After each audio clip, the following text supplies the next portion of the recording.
আজকে হলো রবিবার আর এখন প্রায় বাজে 10টা। এখন থেকে আমার ব্লগটি শুরু করলাম। আই হোপ ভিডিওটি তোমাদের ভালো লাগবে। আর আজকে হলো 7ই ডিসেম্বর রবিবার, আর আজকে আমার একটা রিসেপশন সাজানো আছে, তো এই ব্লগে তোমাদেরকে দেখাবো। তো চলো ভিডিওটা সম্পূর্ণ দেখার অনুরোধ করছি সবাইকে। আশা করি তোমাদের বেশ ভালো লাগবে, আর কেমন হয়েছে না হয়েছে অবশ্যই কমেন্টে জানিও।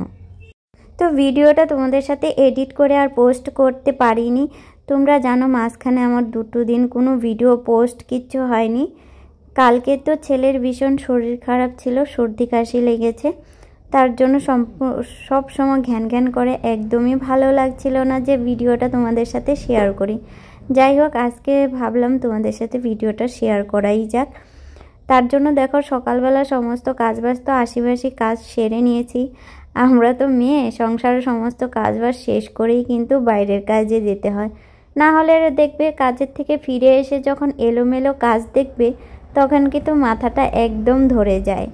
আমার তো ধরে যায়, তোমাদেরও কি এরকম হয় অবশ্যই কমেন্টে জানিও। তো কয়দিন ধরে ভাবছিলাম যে এই ব্ল্যাঙ্কেটটা বার করব। ওই ব্ল্যাঙ্কেটগুলো না মাঝে মাঝে আমার ছেলে যেন ওই দুষ্টুমি করে হিসু করে দিচ্ছিল, তো ওটা ধুতেও তো সময় লাগছিল, তার জন্য আর শুকাতে একদম প্রবলেম হচ্ছিল। তো ভাবলাম এই ব্ল্যাঙ্কেটটা বের করে দিলে কি বলো তো, এটা খোলা সিস্টেম যায়, উপরেরটা ধোয়া যায়, মানে খুব ইজিভাবে ধোয়া যায় আর একদিনেই শুকিয়ে যায়। তার জন্য ভাবলাম ওই ব্ল্যাঙ্কেটটা রেখে দিব আর এই ব্ল্যাঙ্কেটটা নামিয়ে নিব। আর এটা কিন্তু আমার সম্পূর্ণ আর কি বেডশিটের সাথে ম্যাচিং করে এই ব্ল্যাঙ্কেটটা। তো তোমাদের কেমন লেগেছে অবশ্যই জানিও। এটা আমার বর, আর এমনি তো আমার এই কালারটা ভীষণ পছন্দের একটা কালার। তোমরা ভাববে আমার ঘরের মধ্যে প্রত্যেকটা জিনিসে তোমরা দেখবে পিঙ্ক কালারের মতো। আমার বেডশিট, তারপরে জানালা পর্দা, ঘরের কালারটাও আমি সেরকম করিয়েছি। আর জানো তো ছোট আলমারিটাও এনেছি ওই পিঙ্ক কালারে। বেশ কয়েকদিন আগে যখন এটা বানিয়েছিলাম, বরের হাতে বানিয়েছিলাম, তখনও কিন্তু ওই পিঙ্ক কালারই আনবো বলেই গিয়েছিলাম, কিন্তু তখন না ওই সানমেকারটা না, মানে ওই কালারে পিঙ্ক কালারের সানমেকারটা পাওয়া যায়নি। তার জন্য আর ওয়েট করিনি, সেদিনই নিয়ে চলে আসি, তাই আর কি ঘরের মধ্যে রেড কালারটা হয়ে গেল। বরাবরই আমার বর বলবে, যখনই পিঙ্ক কালারের কথা বলবো বর আমাকে সবসময় বলবে তুমি কি এখনও মেয়ে আছো। আমাকে দেখো, মেয়ে আর বউ সেটা আমি বুঝি না, আমার আগের থেকে এই কালারটা ভীষণ পছন্দের। হ্যাঁ, হয়তো আমি ড্রেস সেরকম বেশি একটা পরি না, কেন পরলে সেরকম একটা মানায় না হয়তো, কিন্তু পরেছি 2-3টা মতো পরেছি, তো আছে। তো কিন্তু এমনি ঘরের জিনিসগুলো আমার পিঙ্ক কালার বেশ ভালো লাগে। তো যাই হোক, দেখো ছেলের শরীর খারাপ আর টুকিটাকি করে আমি ঘরটাও গুছিয়ে নিলাম, নাহলে একদম এলোমেলো থাকলে একদম ভালো লাগে না। তো দেখো ছেলেকে ওষুধ খাইয়ে দিলাম। এই ঠান্ডা না পড়তে না পড়তে এই বাচ্চা কাচ্চার যে এত শরীর খারাপ হচ্ছে, মানে কি বলবো, সর্দি কাশিটা একদম ভীষণ বেশি হচ্ছে। আর আমার ছেলে তো এখন বেশি দুষ্টুমি শিখে গেছে, কিছুতেই তো ঘরে থাকছে না, আর খালি পায়ে না হলে জল, মানে কিছুতেই থাকছে না। যেহেতু আমরা গ্রামে থাকি তোমরা তো জানো, তো সেরকম কিন্তু ঘরে আমাদের সেরকম ব্যবস্থা নেই, সমস্ত কিছুই কিন্তু আমাদের বাইরে, সবাই কিন্তু বাইরের দিক দিয়ে কাজবাজ করে সবাই। তার জন্য এই আমার ছেলেও কিন্তু সবার পিছনে পিছনে বাইরের দিক দিয়ে দৌড়ায়, এর জন্য ঠান্ডাটাও বেশি লেগে গেছে, আর কিছু করার নেই। তো যাই হোক, এই সকালবেলা চুলটা ঠিক করে আর বাঁধবো বলে কখন ধরে ভেবেই যাচ্ছি, বেঁধে আর উঠতে পারছি না। তো যাই হোক, এই যে এদিকে আমি ভালো করে চুলটা বেঁধে নিয়েছিলাম, আর এই প্যাকেটটা দেখতে পারছো, এই প্যাকেটের মধ্যে অনেকগুলো শাড়ি, মানে 3টে শাড়ি, একটা কুর্তি। আমি ভাবছিলাম টেলারের কাছে দিয়ে আসবো ওই শাড়িগুলোতে না ফলস লাগানোর জন্য, ওই তাড়াহুড়ো করে বানিয়ে একবার পরে রেখেছি, তারপর থেকে আর কিন্তু ঠিক করাই হয়নি।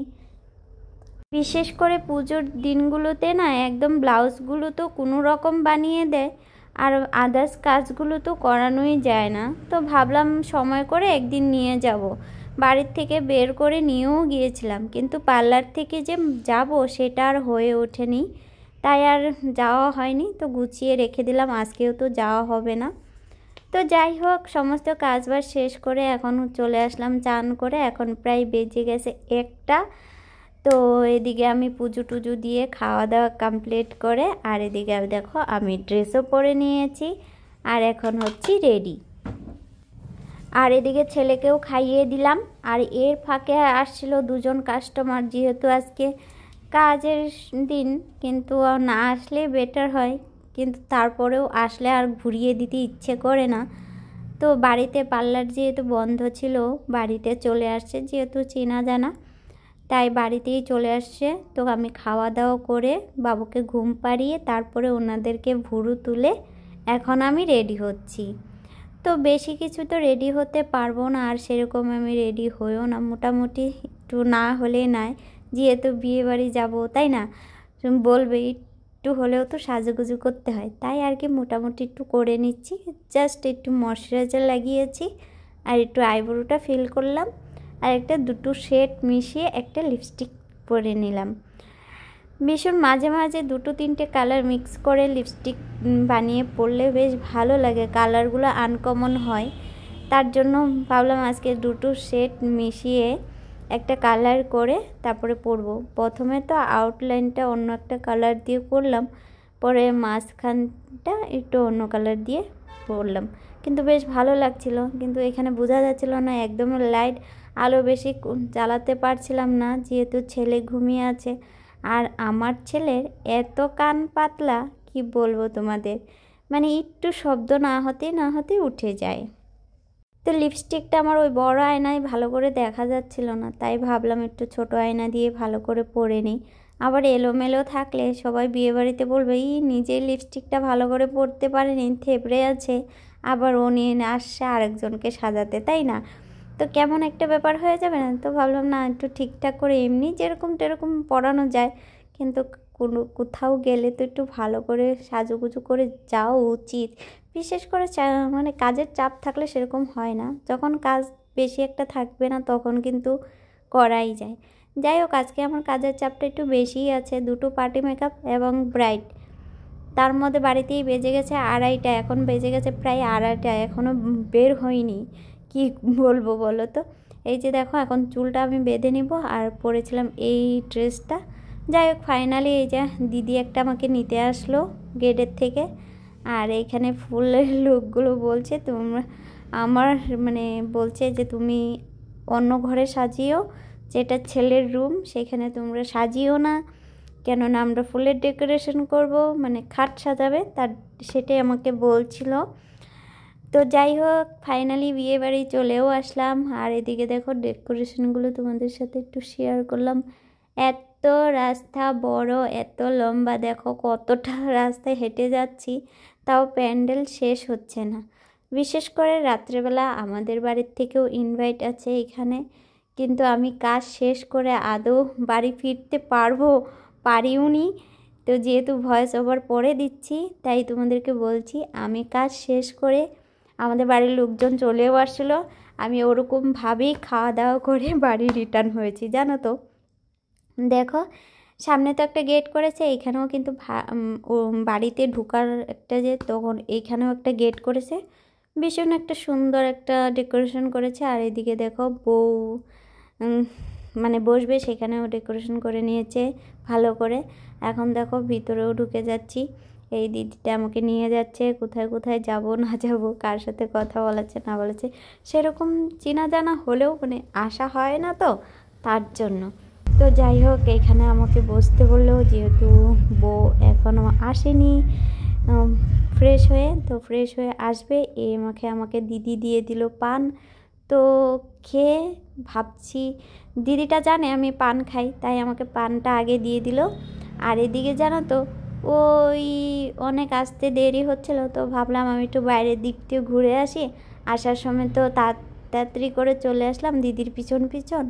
এখন যাই একটু গিয়ে বাইরের দিকটা একটু দেখে আসি।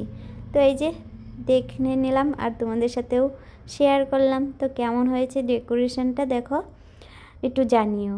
তো চলো, এই যে ফাইনালি আমার ব্রাইড চলে আসলো। আর এইখানে দেখো আমি শাড়িটাও ড্রেপিং করে নিয়েছি, ভালো সুন্দর একটা মিষ্টি কালার। আর দেখো পরে তো আমি ভিডিও ক্লিপ নিতেই পারিনি, মানে কি বলবো, কিচ্ছু তোমাদের সাথে শেয়ার করতে পারিনি। তো এই ছিল ফাইনাল লুক, মানে কমপ্লিট করে। আমার একজন দিদি আসছিলো, ওকে ফোন করেছিলাম। আর ওইদিকে দেখো আমি কাজে ব্যস্ত, পার্টি মেকআপ করার জন্য ব্যস্ত, আর এদিকে দিদিটা ভিডিও ক্লিপ নিচ্ছে। আর মাঝখানে আমি কোনো কাজের ভিডিওই নিতে পারিনি, জানো তো। এত মনটা খারাপ লাগছিল, মানে কি বলবো, যে কাজ করলাম একটা ভিডিও নিতে পারলাম না। আর জানো তো, বের হয়ে সবাই যখন বলছে কে সাজিয়েছে কে সাজিয়েছে, আমার তো পিছন থেকে শুনে একদম বেশ ভালো লাগছিল। সবাই যখন ভালো বলে তখন কি না ভালো লাগে। তো যাই হোক, এই ছিল আমার ফাইনাল লুক। তোমরা জানিও কেমন হয়েছে। তো আজকের জন্য টাটা। তো সবাই জানিও কমেন্টে।